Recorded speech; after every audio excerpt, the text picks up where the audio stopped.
এই যে ছবিটা দেখছেন, এটা ভগবান বিষ্ণুর এক দারুণ রূপ, মোহিনী অবতার, যেখানে মায়ায় হার মানে অসুররাও।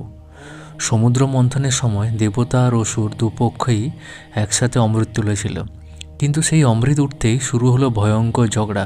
অসুররা বলল, অমৃত শুধু আমাদের।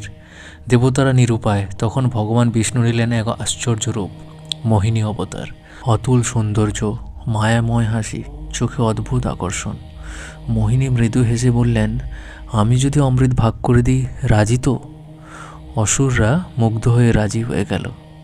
কিন্তু মোহিনীর মায়ায় তারা বুঝতেই পারল না, দেবতারা পেল অমৃত আর অসুরদের ভাগে গেল কিছুই না। এক অসুর রাহু ছদ্মবেশে দেবতার লাইনেই বসে অমৃত খেয়ে ফেলল, কিন্তু সূর্যচন্দ্র ধরে ফেলল তাকে।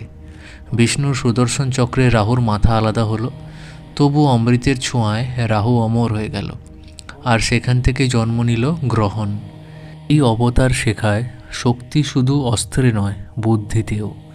অন্যায় লোভ শেষ পর্যন্ত ধ্বংস আনে। ঈশ্বর যখন মায়া ধারণ করে, অহংকার টিকে না।